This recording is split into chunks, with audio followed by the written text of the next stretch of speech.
श्री राम जय जय राम। श्री राम जय जय राम।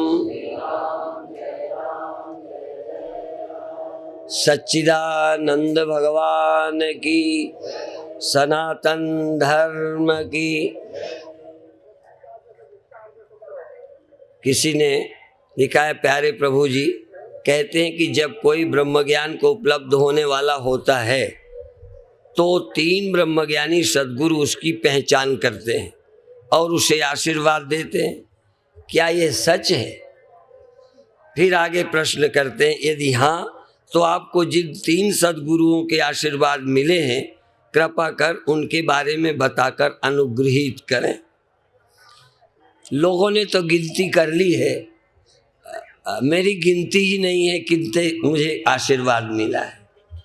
आपको आश्चर्य होगा, मैं आशीर्वाद लेता ही रहता हूँ और वो बहुत कम अकल के लोग हैं जिन्होंने 3 से ही लिया है। कुछ न कुछ आशीर्वाद सतत मिलता है और जो 3 और 1 की बात करते हैं उसमें कोई घटना विशेष की तो हो सकती है। किसी के कारण चमत्कार हो गया, किसी के कारण ध्यान लग गया, किसी के कारण प्रकाश हो गया। जैसे महर्षि दयानंद की घटना मैंने प्रातः बताई थी कि एक घटना उनके जीवन का मोड़ बन गई। वहाँ चूहे ने कोई ज्ञान नहीं दिया। ऐसे ही घटनाएं जीवन में घटती हैं और वो प्रेरणा का स्रोत बन जाती हैं। परंतु ये अध्यात्म एक दिन प्रभावित होने का तो हो सकता है, चमत्कार का हो सकता है, पर पूर्णता किसी गुरु से प्राप्त नहीं होती, वो स्वयं ही प्रयत्न से प्राप्त होती।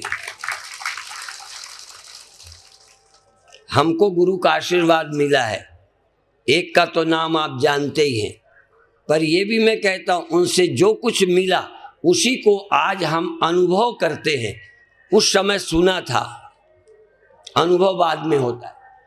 तुलसीदास ने भी गुरु से सुना था, तब वो बच्चे थे, तब उन्हें समझ नहीं आई, पर संस्कार पड़ गए। जो चीज बचपन में हम राष्ट्र के गीत गाते थे तब राष्ट्रभक्ति नहीं थी, पर जब देश की समस्याएं हम सयाने हुए तो वो गीत आज हमारी अनुभव बन गए।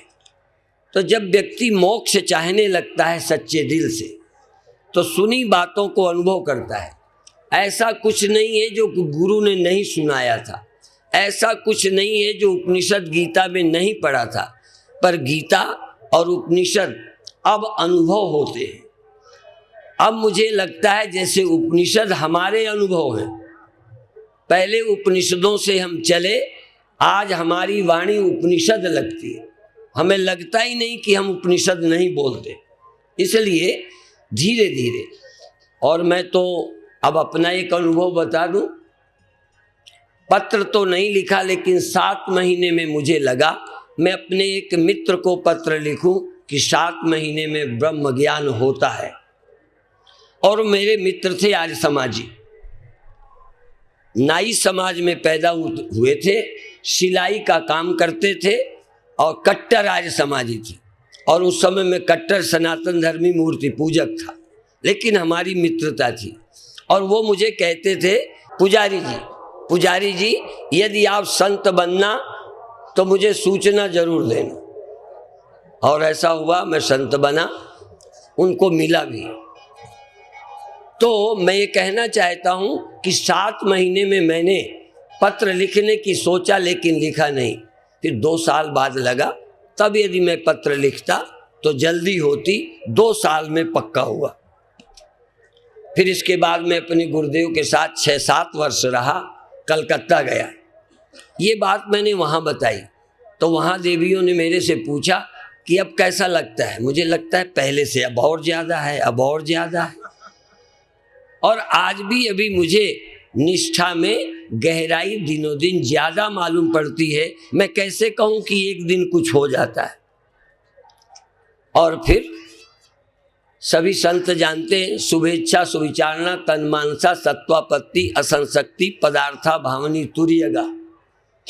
ज्ञान की चौथी भूमिका है। 3 जिज्ञासु की हैं, श्रवण मनन निधिध्यासन, शुभेच्छा सुविचारणा तन्मानसा। सत्वापत्ति में ज्ञान हो जाता है।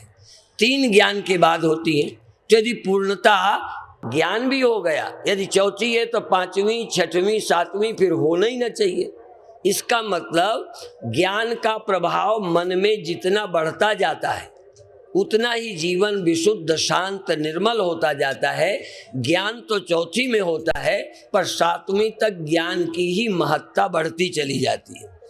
इसी तरह से ज्ञान हमको तो हो गया था, लेकिन ज्ञान में अभी भी वृद्धि या निष्ठा की परिपक्वता या पुराने संस्कारों का क्षय, राग द्वेष का अत्यंताभाव और उदारता समता मैत्री मुदिता, ये सब बढ़ती जाती हैं। पहले छोटी सी बात में पार्टी दुश्मनी, ये मेरे को बोला, ये हमको ये करा, अब ऐसा लगता है जैसे क्या है इन बातों में रखे, क्या है, बेवकूफ़ी है। समझ में आ रहा है ना। इसलिए वो जो चित्त की अकड़ है, पुराना संस्कार, उसका क्षय धीरे धीरे होता है। तो चाहे वो बुद्ध हो चाहे वो महावीर हो, घटना विशेष तो बुद्ध की घटी और करने के बाद कुछ उन्हें विलक्षणता लगी, या एक दिन करते करते करना बेकार लगा। ऐसे ही हमको 6 साल ध्यान लगा, हमको वेदांत फीका लगने लगा। यदि हमारा अनुभव सुनते हो, गुरुदेव से वेदांत सुना, बहुत अच्छी, उसी पर वक्ता थे, वेदांत को धड़ल्ले से बोलते थे, पर जब ध्यान लगा तो ध्यान के आनंद में वेदांत फीका लगा। भगवान का दर्शन हुआ तो आश्चर्य, वेदांत सुनते थे, भगवान का खंडन करते थे अवतार का, लेकिन जब दर्शन हुआ प्रत्यक्ष, बड़ा आनंद हुआ। वो आनंद के दिन अभी भूलते नहीं। तो इस तरह से तो ना तो वो गुरुदेव के समय जो सुना वो ज्ञान की परिपक्वता थी।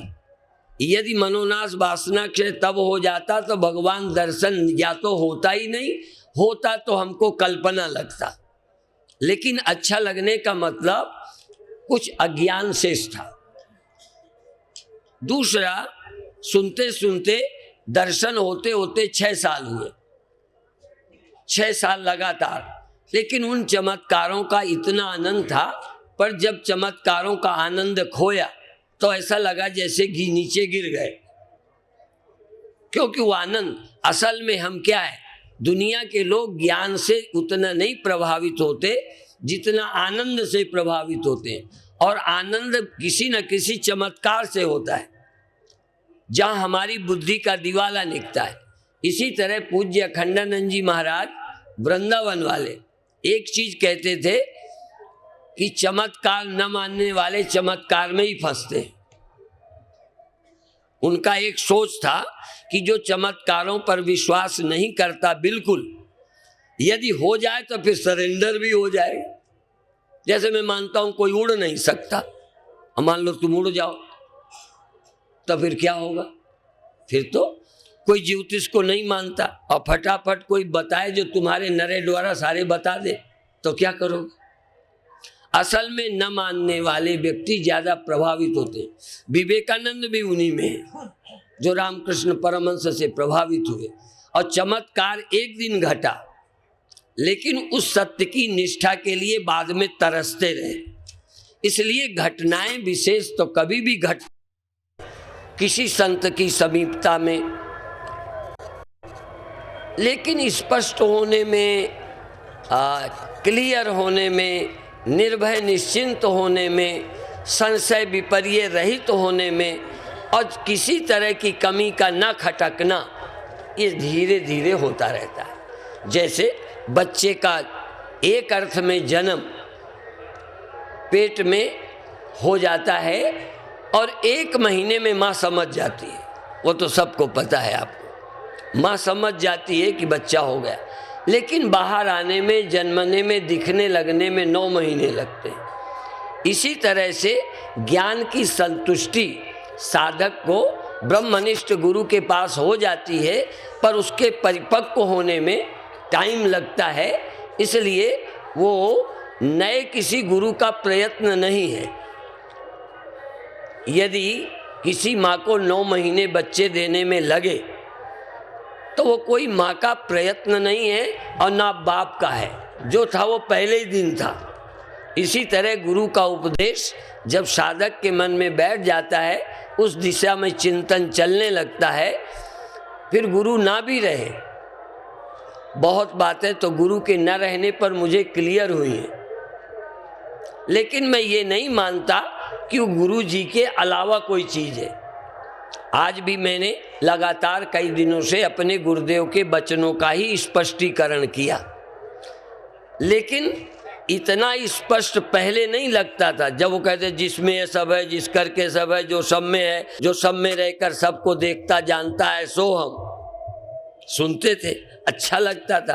क्यों अच्छा लगता था? बाल ब्रह्मचारी 1, वृद्ध 2, वैराग्यवान, न खाने की आसक्ति, न ओढ़ने की आसक्ति, न कोई लेना न देना, ऐसे वैराग्यवान संत देखने को नहीं मिलते। तो उनकी बात अच्छी लगती थी। वो बात कोई बहुत ज्यादा ढंग से कहते थे इसलिए नहीं, पर उनका तप, उनका त्याग, उनका तप, इसलिए जो कहते थे हृदय में बैठ जाता था, अच्छा लगता था। कोई चरित्रहीन वही बात सुनाए तो मन नहीं करेगा इससे सुने, बल्कि लगेगा हटा रटी रटाई बोलता है। तो गुरु महाराज की बात हमको अमृत सी लगती थी।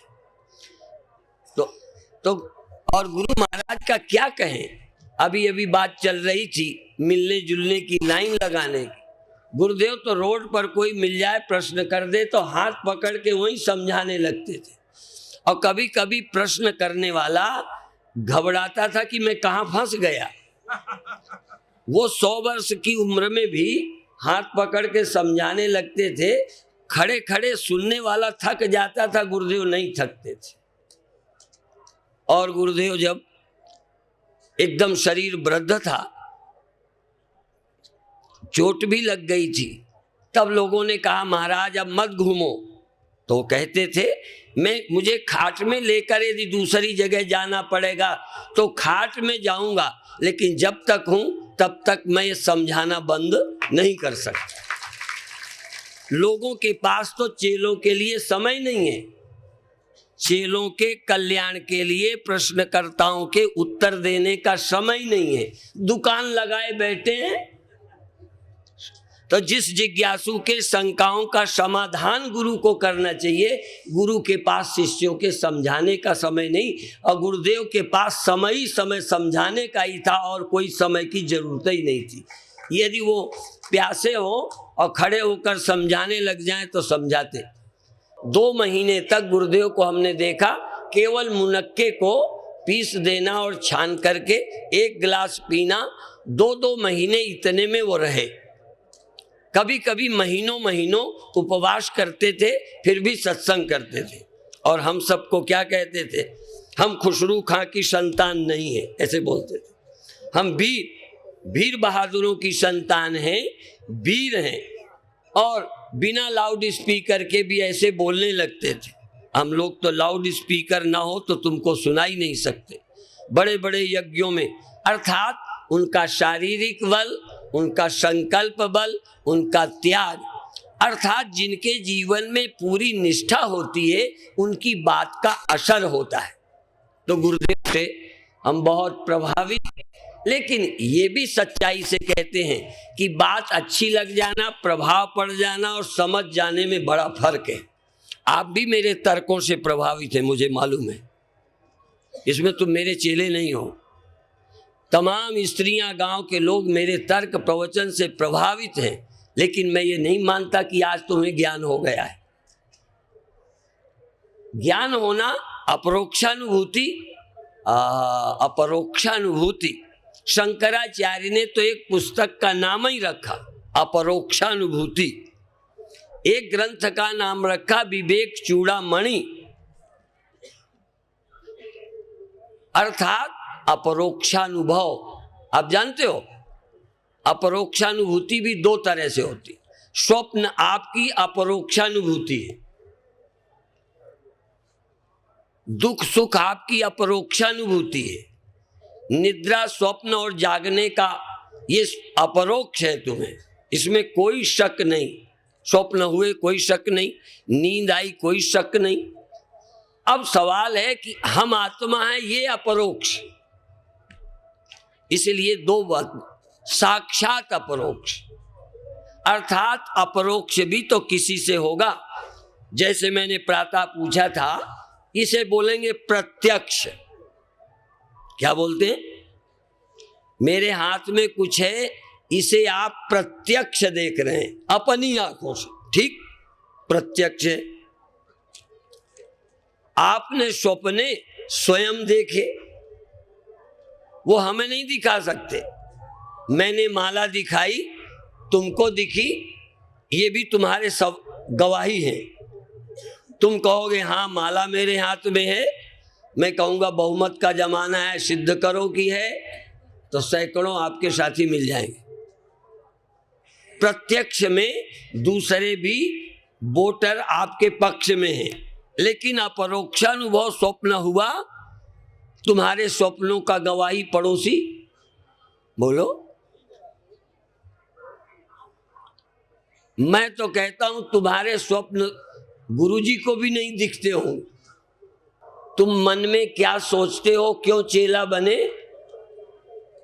वैसे कुछ आचरणों से अंदाज लग जाएगा, पर अधिक तक तो भाई चलते पुर्जे या जिसकी दुकान जमी है उसके लोग चेला बनते हैं।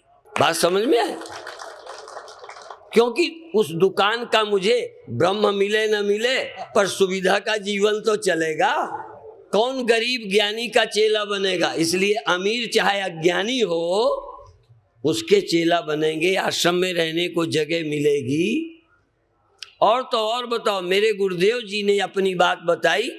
गुरुदेव भगवा कपड़ा नहीं पहनते थे, उन्होंने ही बताया, मैं किसी की सुनी बात नहीं बोलता। तो कहते थे आश्रमों में नियम था कि भगवा कपड़ा पहनने वाले को भिक्षा मिलेगी, नहीं तो बाहर खड़िया पलटन में लगना पड़ेगा। तो स्वामी जी ध्यान और भजन साधना में रहते थे, तो गुरुदेव ने कहा हमने भिक्षा की सुविधा के लिए लाल कपड़े किए थे। बात समझ में आई? और मुझे तो लगता है अधिकतर मान और सुविधा के लिए लाल कपड़े पहने जाते हैं, ज्ञान के लिए लाल कपड़े की जरूरत ही नहीं। सुविधा है, पैर रोटी मिलती है, वो इसमें दुत्कारे जाते हैं। तो देखो, ज्ञान तो जिज्ञासु को होता है, सब लाल कपड़े वालों को भी ज्ञान नहीं होता। तुम साक्षी हो, आत्मा हो, ब्रह्म हो, इसका क्या सबूत? तुम नहीं बदले, नहीं मरे, क्या सबूत? स्वप्न मर गया, मैं नहीं मरा, शक है तुमको? स्वप्न के न रहने पर, स्वप्न जिसने देखा था वो जागने पर मौजूद है कि नहीं? देह नहीं कहता मैं, देह नहीं, जिसने स्वप्न देखा था उसको याद है कि नहीं कि ये आज हुआ था? तो देखने वाला मर जाता, जैसे कोई हत्या करने वाला साथ ही में वो भी मर जाए, तो हत्या का सबूत और गवाह कौन देगा? गवाही होना चाहिए। तो स्वप्न हुए, नींद खुली, स्वप्न हुए का सबूत कौन होगा? यदि सारे स्वप्न खत्म हो गए, उस समय का सत्य भी नहीं बचा, तो हुए थे, वहां लड़ाई हुई, युद्ध में कई मारे गए, कुछ लोग भाग के बचाए, तो जो बचाया वही बताएगा कि वहां लड़ाई हुई थी। जो गए ही नहीं वो क्या है? वो अखबार से पढ़ के बताएगा, सुन के बताएगा। तो तुमने स्वप्न सुन के बताया या देख के? बोलो। देख के बताए, तो तुम वहां थे कि नहीं? और स्वप्न खत्म हो गए, तुम अभी हो कि नहीं? इसका मतलब स्वप्न मर गए, हम नहीं मरे, और इस समय जागृत है। तुम फिर सो जाते हो, इसका पता ही नहीं रहता। स्वप्न में चले जाते हो, नींद में, फिर आते हो। अब ये बताओ कि ये तो उस समय नहीं था, पर तुम उस समय भी कहीं ना कहीं थे। तुम ना होते तो दोबारा कहां से आते, पहली बात। अच्छा, यहां से जैसे कल सभा हुई थी, आप चले गए थे कि यहीं रहे थे? हमारे पंडाल में चले गए थे ना? अच्छा, चले गए का मतलब मर गए। यदि मर गए थे तो अब कहां से आ गए? यदि तुम जागृत को छोड़ भी गए, सपनों में गए, नींद में गए, यदि ना रहे होते तो आ कहां से गए? इसी तरह मर जाने पर भी यदि, पर वो थोड़ा लंबा विषय है, यदि मर जाते तो दूसरे शरीर में कौन आता? तो अभी दूसरा शरीर छोड़ो, इस शरीर में बचपन के समय तुम थे, जवानी के समय तुम हो, जागृत में हो, स्वप्न में हो, सुषुप्ति में हो, ये तुम्हारा अनुभव है। स्थूल छोड़ देते हैं। ध्यान करो, उजेला देखो, ध्यान करो, भगवान देखो, ध्यान करो, सुमिरन करो, नाम जपो, श्वास में ध्यान लगाओ, समाधि लगाओ, नाद सुनो, शून्य में जाओ। और फिर शून्य तुमने देखा, तुम्हारे शून्य को हमने नहीं देखा। सुगंध तुम्हें हुई, मुझे नहीं, मुझे तुम्हारी सुगंध का पता ही नहीं। तो जो जो तुम्हें हुआ तुम्हें पता है, अपरोक्ष अनुभव हुआ, वो तुम्हारा अनुभव है, बिल्कुल सच है। पर अनुभव किसे हुआ? तुम्हें। तुम कौन? तुम हो या नहीं? अच्छा, मैं कहता हूं स्वप्न हुआ, तुम नहीं थे। सुगंध आई, तुम नहीं थे। प्रकाश ध्यान में दिखा, तुम नहीं थे। मान जाओगे मेरी? इसका मतलब यदि अपरोक्ष अनुभव होता है तो उस अपरोक्ष का अनुभवी साक्षात अपरोक्ष है, वहां उसके होने में कोई शक नहीं है। यदि ये है और तुम्हें दिखता है तो मैं कह सकता हूं कि तुम्हारे आंख है। शक है? ये बात मेरी गप है ना? इसी तरह स्वप्न हुआ, इसका मतलब तुम वहां थे, और तुम वहां थे, और स्वप्न के न रहने पर भी तुम नहीं गए, तुम जगने पर भी हो। पर जगने पर अभी भी तुम्हारा ध्यान असली मैं पे नहीं है, इस नकली मैं पर आ गया। और ये नकली मैं रोज छोड़ते हो, स्वप्न छोड़ते हो जगने पर, यह जगत छोड़ते हो स्वप्नों पर, और दोनों छोड़ते हो नींद पर, और तीनों छोड़ सकते हो साक्षी होने पर। ध्यान दोगे, ध्यान करते करते कुछ क्षण के लिए ना ये जगत, ना स्वप्न और न नींद, तो तुम चैतन्य। अब उस चैतन्य को पड़ोसी जानेगा। जब तुम्हारे स्वप्ने हम नहीं देख पाए तो तुमको हम कैसे देख सकते हैं? क्योंकि तुम स्वप्नों से भी सूक्ष्म हो, स्वप्नों के भी साक्षी हो। तुम्हारे देह को हम देख सकते हैं, तुम्हारी हरकत को देख सकते हैं, और मन की हरकत यदि शरीर पर प्रकट हो जाए तो देख सकते हैं। पर स्वप्न के या अंदर के ख्याल को तुम मुझे प्रेम से मारने लिए जा रहे हो, नहीं जान पाते।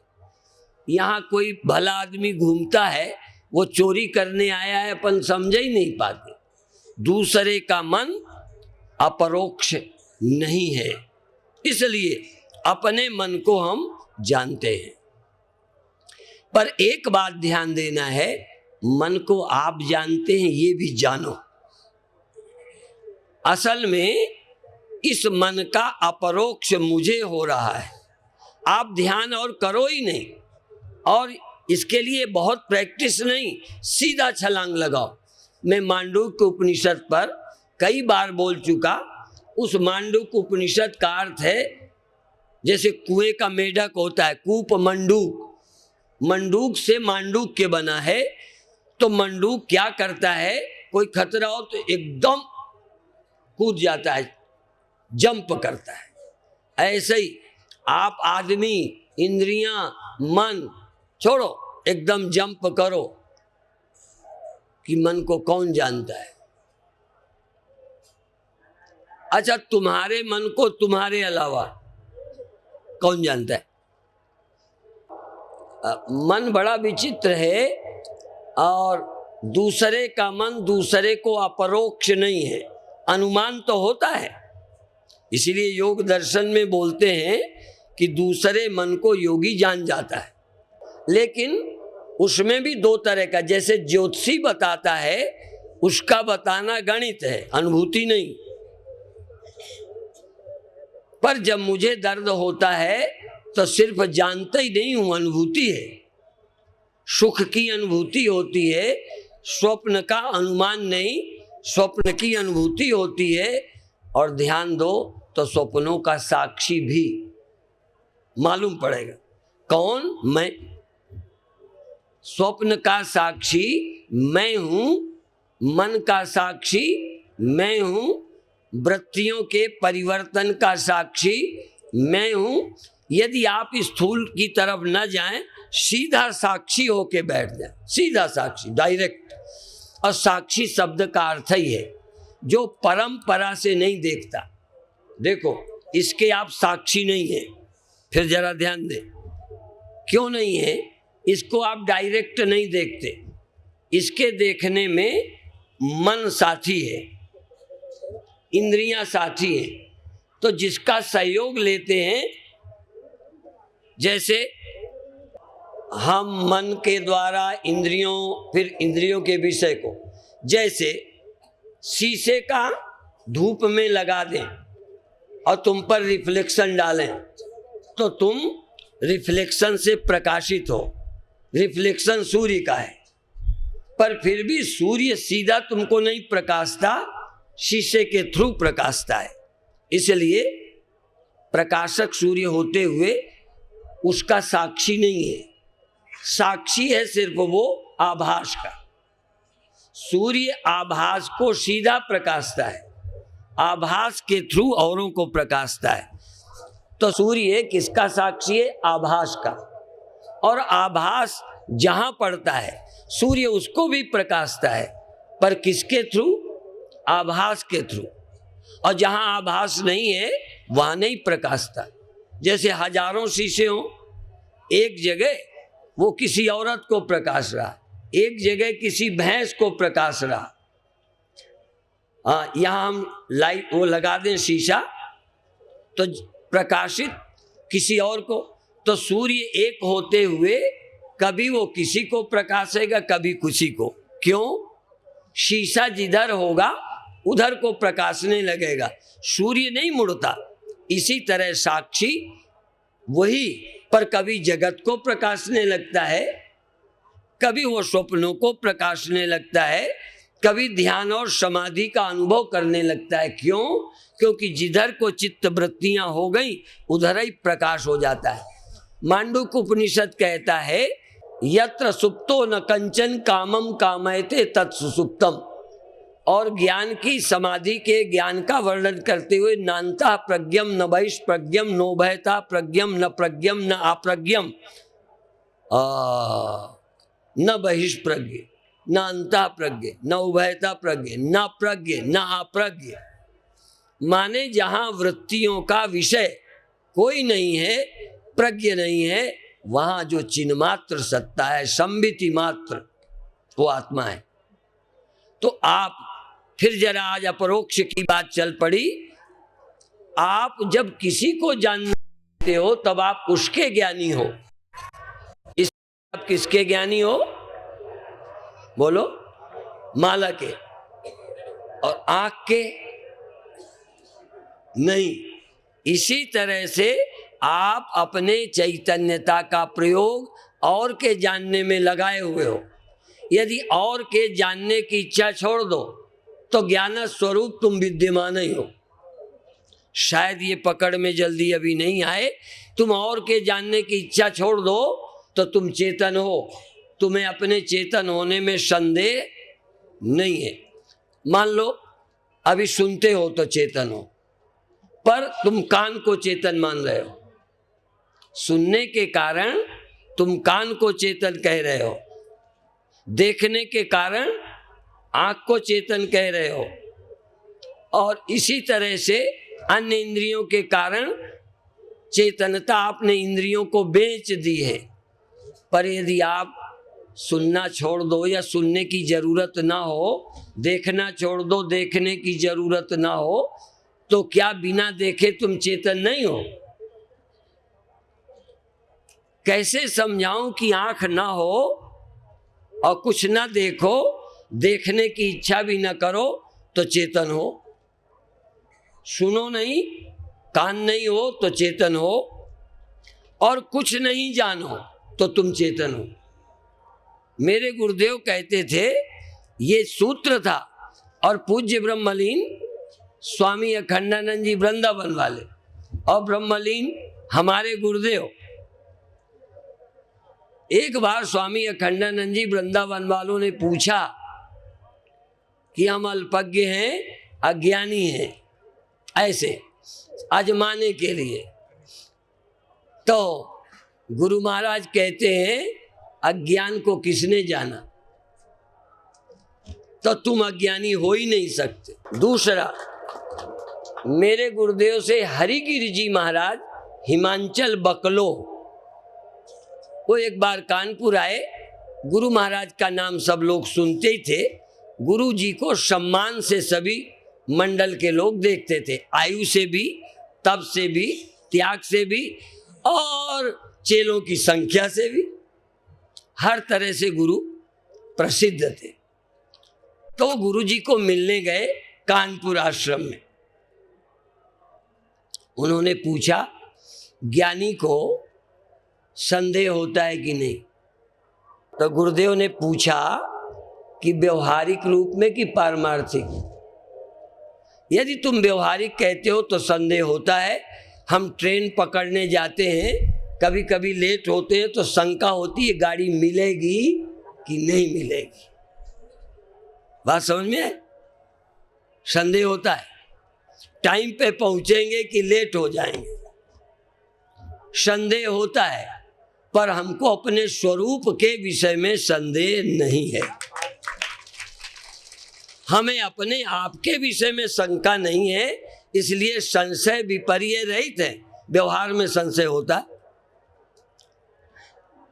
आप भी भंडारा बनाते हैं, कम ना पड़ जाए। कभी कभी ज्यादा बनाते हैं, बहुत बच जाता है। खैर, ज्यादा बच जाता है तो उसमें तो हमारी इज्जत बढ़ती है, गुरु महाराज को सिद्धि प्राप्त है, ठीक है।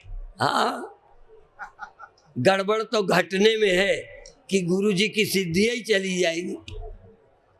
लोगों का यही है समझना कि सब पता है।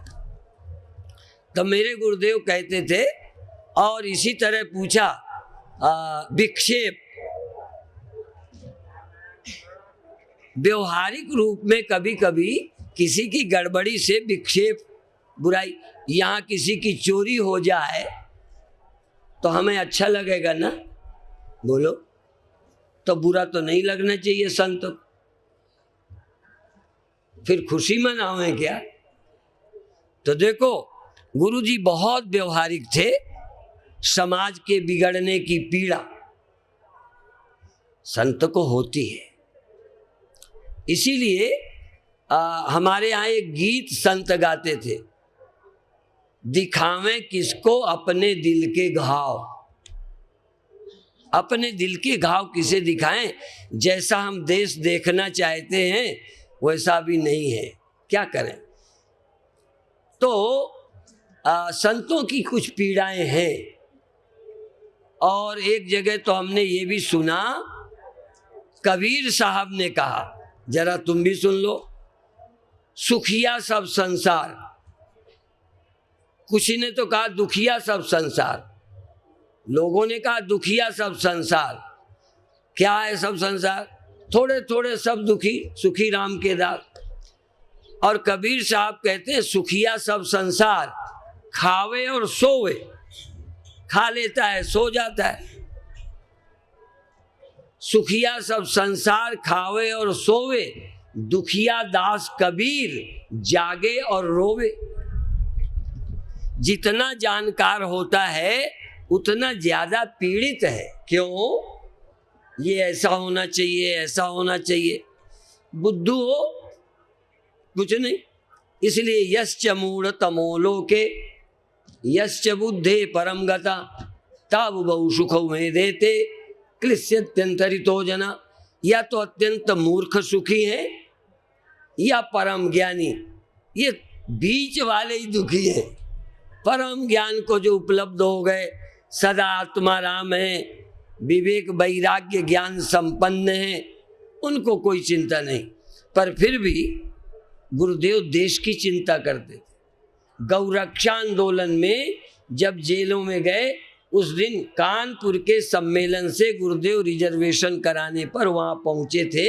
जिस रात करपात्री जी और तमाम लोग जेलों गए, हमारे गुरुदेव 100 वर्ष से ज़्यादा के थे तब जेल गए थे। माने इतने ऊंचे ब्रह्मज्ञानियों को भी राष्ट्र के प्रति ध्यान था। कैसे कहे? और कई बार राजनीतिज्ञों की आलोचना भी करते थे। मैं ये नहीं कहता उनके सारे अनुमान सही। आज मैं किसी पार्टी के हक में हूं, कल वो पार्टी ठीक नहीं निकलेगी, मैं भी बदल जाऊंगा। लेकिन हम राष्ट्र के लिए ही किसी के साथ हैं और राष्ट्र के लिए ही किसी को छोड़ सकते हैं। जैसे भीष्म की प्रतिज्ञा में और कृष्ण की प्रतिज्ञा में फर्क है।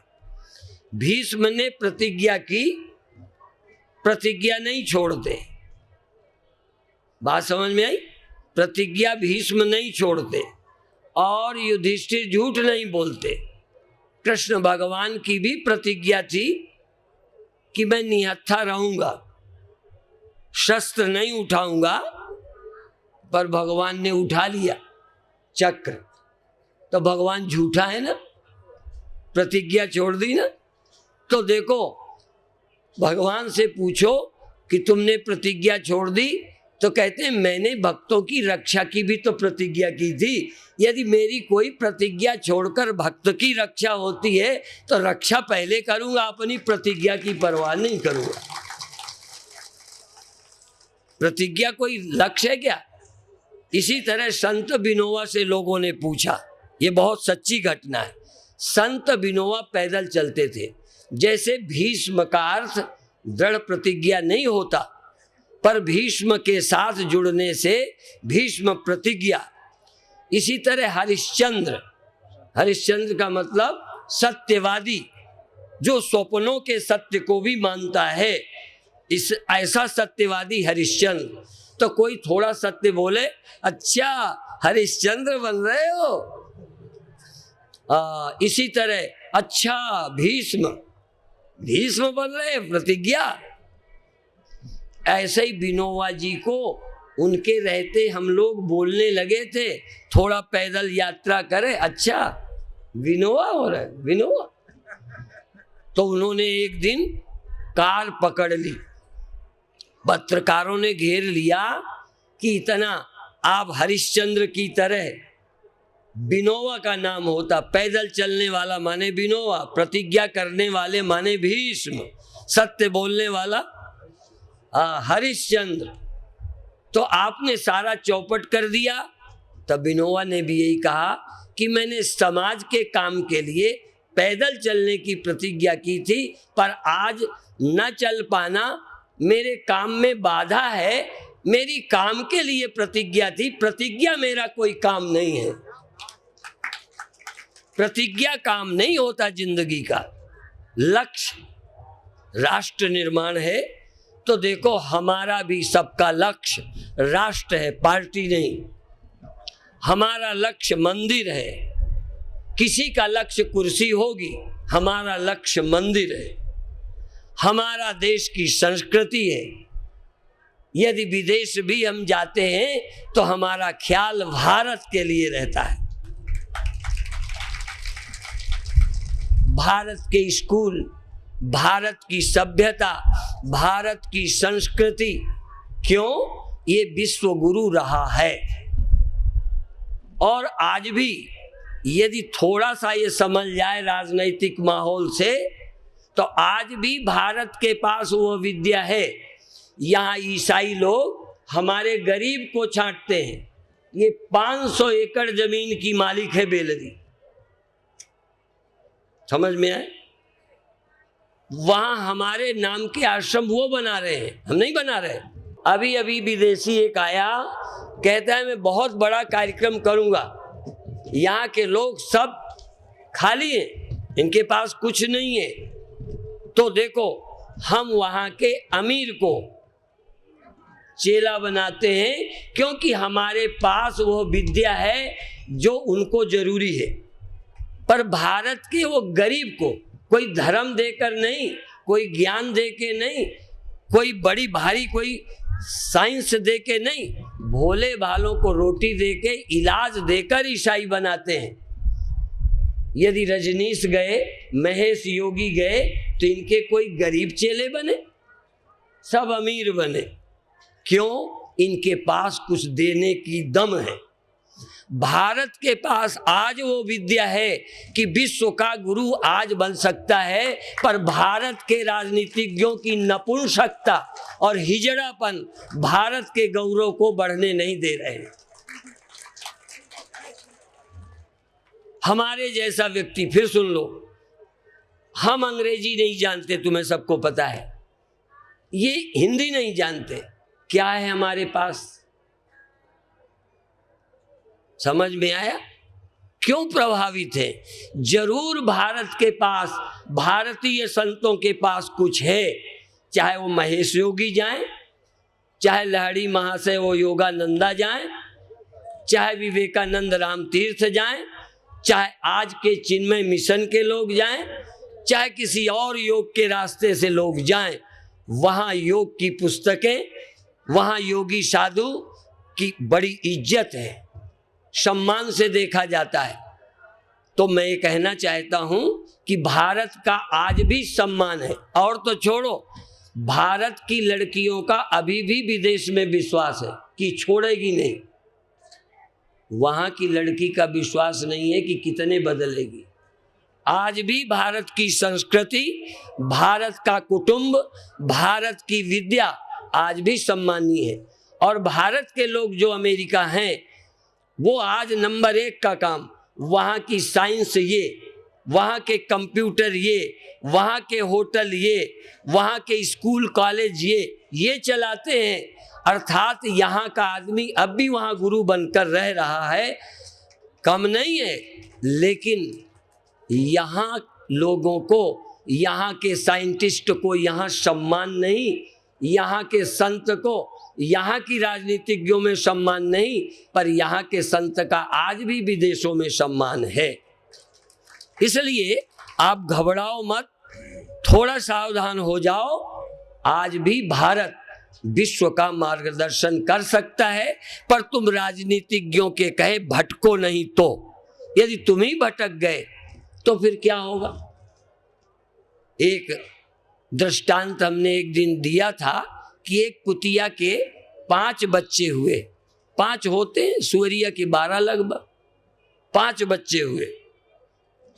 थोड़े दिन माँ का दूध पिया, फिर किसी को एक ले गया बच्चे को, दूसरे को कोई ले गया, किसी ने मट्ठा, दूध, छाछ, कुछ और खिलाया पिलाया, पाल लिया। एक दिन 4-6 महीने बाद कुतिया निकली तो उस बच्चे को पहचान खो गई और वो भौंकने लगा। कुतिया को, अर्थात माँ को भौंकने लगा। तो वहां से हट गई और कहीं गई, वहां भी पले हुए थे भौंक। माँ तो पहचान गई, बच्चा नहीं पहचाना। माँ को बड़ी पीड़ा हुई कि देखो ये मेरे बच्चे मेरे को काटने दौड़ रहे हैं। तो ऐसे ही कभी कभी हम लोगों को पीड़ा होती है कि भारत माता के ये कई तरह के बच्चे हैं, पर भारत माँ के बच्चों को नेताओं ने पाल लिया। कांग्रेस ने, भाजपा ने, सपा ने, बसपा ने पाल लिया। अब नेताओं ने जनता को पाल लिया। अब जिसने दूध पिलाया, खिलाया, नौकरी दे दी अपने समय पर, पुलिस में पोस्टिंग कर दी, वो उसका हो गया। नहीं समझे? वो पुलिस वाला उसका हो गया, ये पुलिस वाला कांग्रेस का है, ये पुलिस वाला सपा का है, ये बसपा का है, ये भाजपा का है। इसी तरह मास्टर भी, इसी तरह नागरिक भी किसी पार्टी के हो गए। अब भारत माँ के टुकड़े हो, निंदा हो, गाली हो, भारत माँ को तो पीड़ा है, पर ये पालतू कुत्ते देश की चिंता भूल गए हैं भारत माँ की। तो ये पट्टा बांध लेने के कारण हमको सब भूल गया। हम चाहते ये पट्टा तोड़ो, किसी पार्टी का हाँ ये पट्टा गले में न रखो, गुलामी मत करो। हम नेताओं के गुलाम नहीं, हम भारत माँ के गुलाम हैं।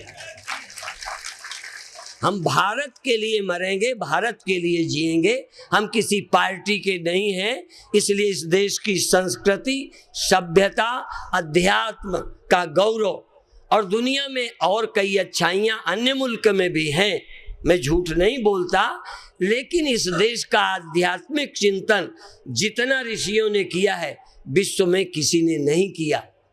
और लोग समझेंगे मर जाने के बाद ले जाते हैं, स्वर्ग जाते हैं, नरक जाते हैं, लेकिन कोई ये देखो जीते जी तुम ब्रह्म को पा जाओगे, जीते जी ये ब्रह्म विद्या, तुम अमर हो, अमर हो जाएंगे, अमृत पिएंगे, अमर हो जाएंगे। स्वामी राम क्या कहते हैं, ओ अब न कर पर्दा की वो पर्दा नशी देख लिया, हमने दर पर्दा तुझे माहे जबी देख लिया, तेरे दीदार की थी दिल में तमन्ना सो तुझे लोग देखेंगे वहां मर के जब जाएंगे, हमने यहीं देख लिया, हमने उस परमात्मा को यहीं पा लिया। हम नजरबाजों से तो तू छुप न सका, जाने जहां तू, जहां जिस रूप में तू जहां जाके छुपा, हमने वहीं देख लिया। यदि मिट्टी घड़े की शकल बना ले तो मिट्टी जानने वाला पहचानेगा नहीं, यदि गहने की शकल आ जाए तो सोना छिप जाता है। तो ये नाम रूपों में, नाम रूप के पर्दे में सच्चिदानंद ब्रह्म ही छिपा हुआ है। नाम रूप सपंचकम आद्यम तयम अस्ति भांति प्रिय ब्रह्म है, नाम रूप आधार के, नाम रूप इनका आधार सच्चिदानंद है, सच्चिदानंद। तो फिर क्या है, तो आद्यम तयम ब्रह्म रूपम नाम रूपम ततो द्वयम, ये नाम रूप ही तो जगत है, बाकी तो ब्रह्म ही ब्रह्म है। अच्छा गहना किसे बोलते हैं, एक बनावट को और एक नाम, बाकी क्या है वो, घड़ा क्या है, घड़ा नाम, घड़ा रूप, बाकी क्या है वो नाम रूप, हटाओ क्या है।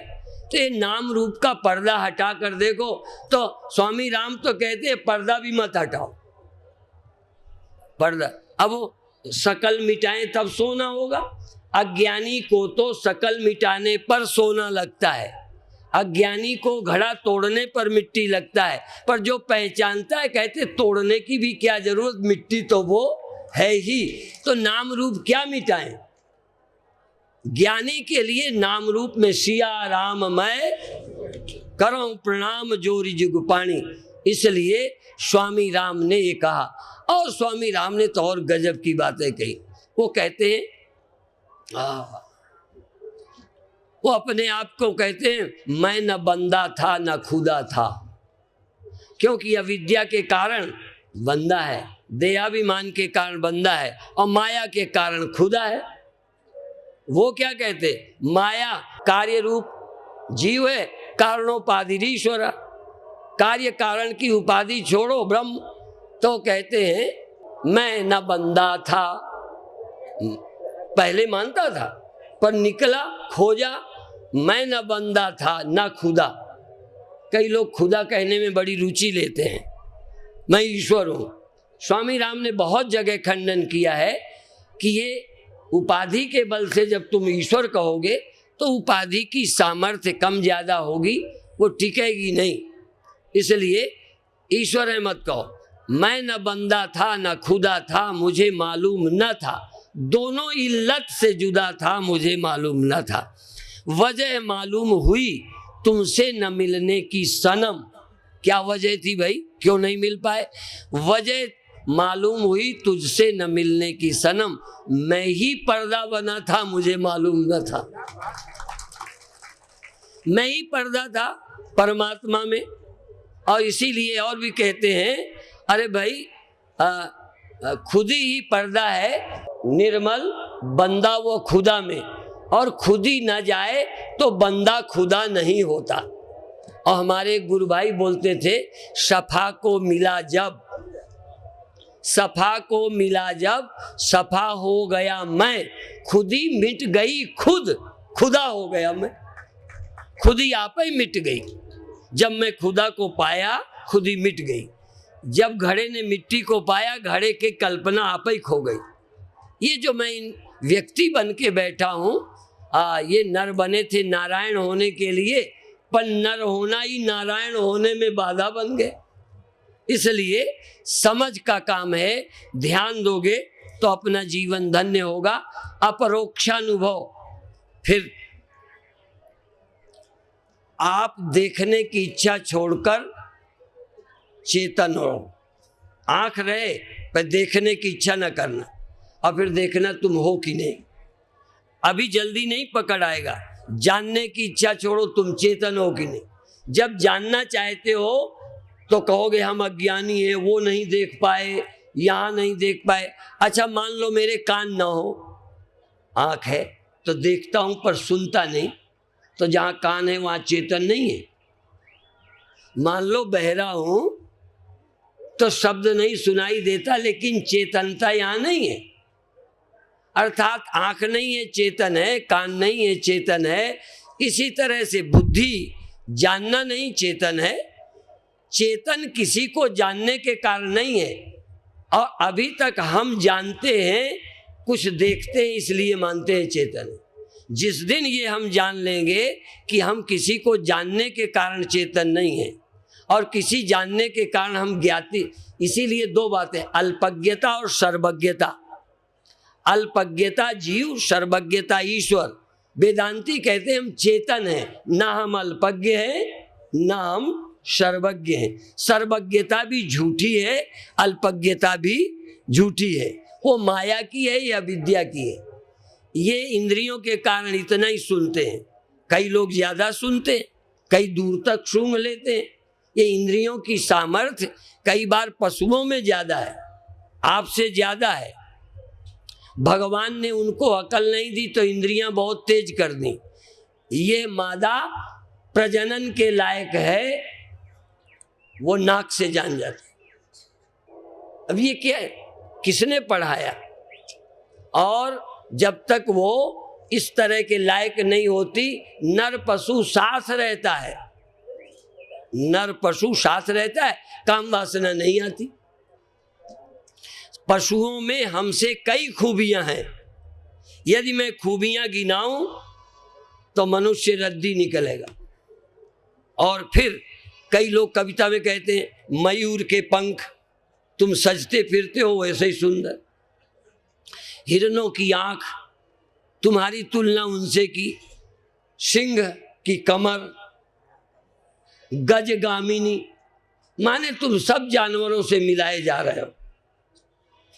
जानवरों की बहुत कुछ चीजें अच्छी हैं, तुम्हारी क्या अच्छी है? चमड़ी, जूता बनेंगे दो। मनुष्य की चमड़ी के जूते भी नहीं बने, माने मनुष्य बिल्कुल बेकार।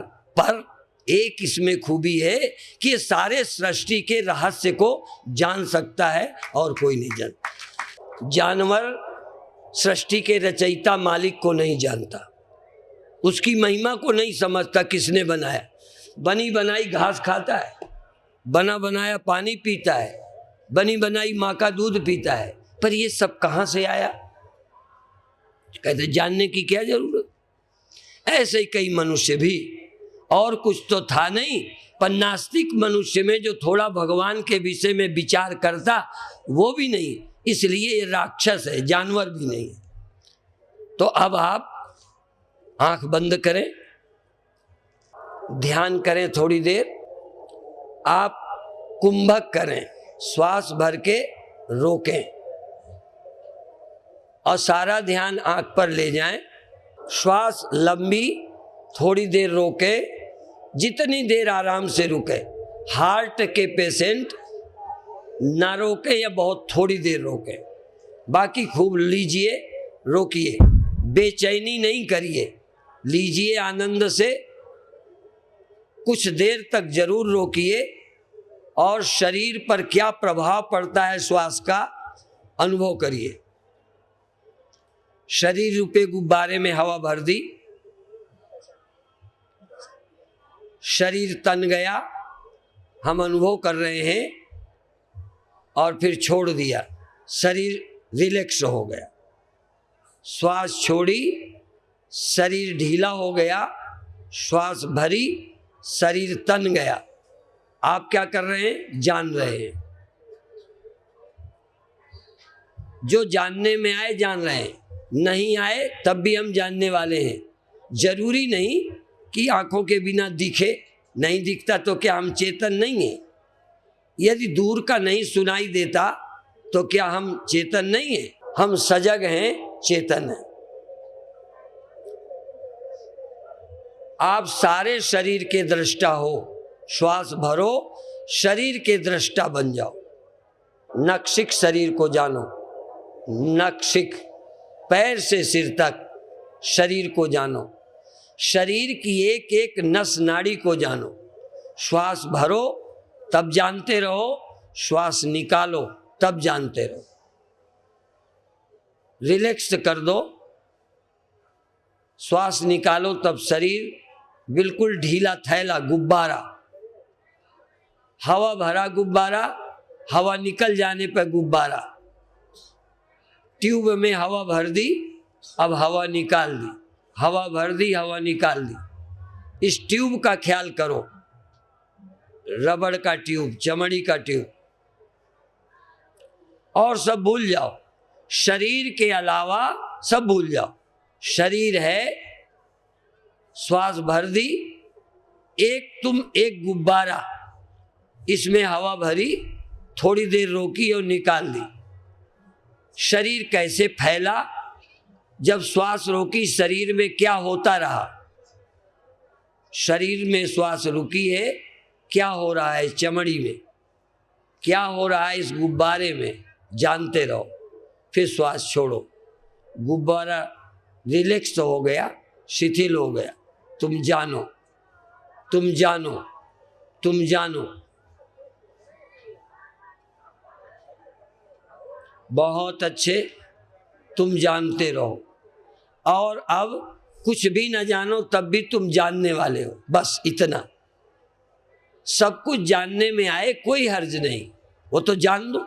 कुछ दिखाई दे, कुछ सुनाई दे, कुछ पता चले, बहुत अच्छा। पर यदि कुछ ना पता चले तब भी तुम जानने वाले हो, कुछ जानो या न जानो।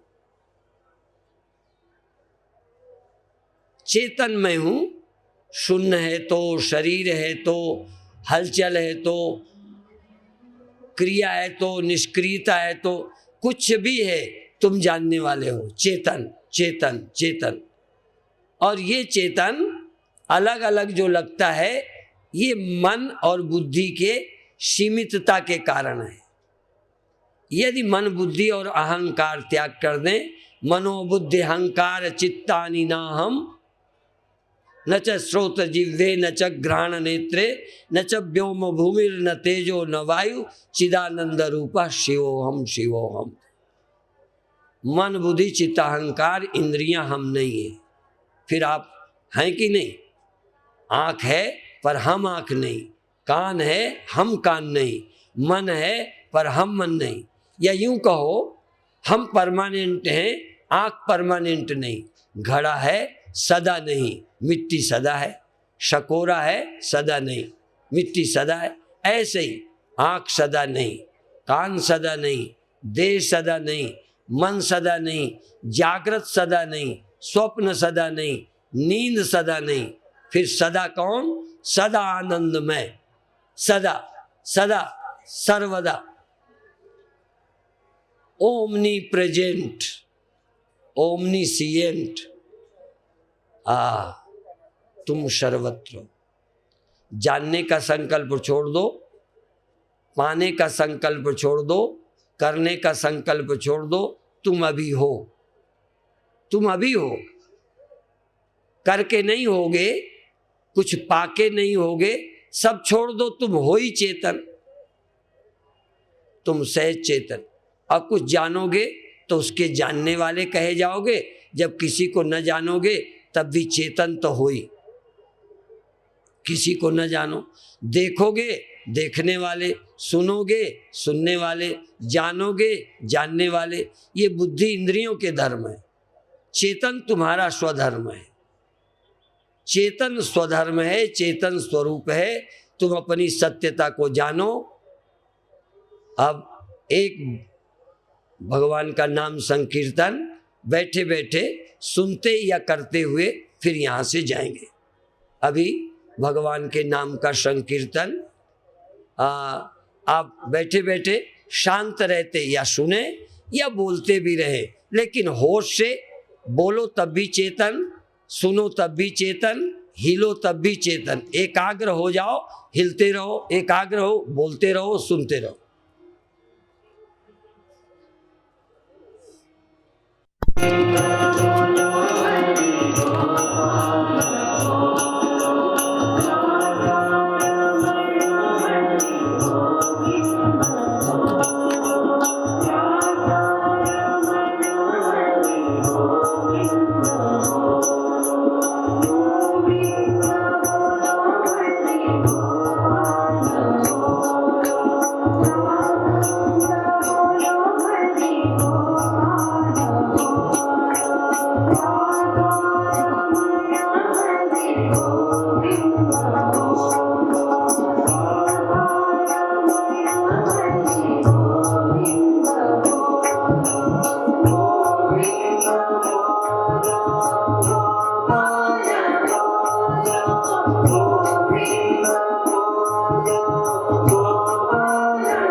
Oh,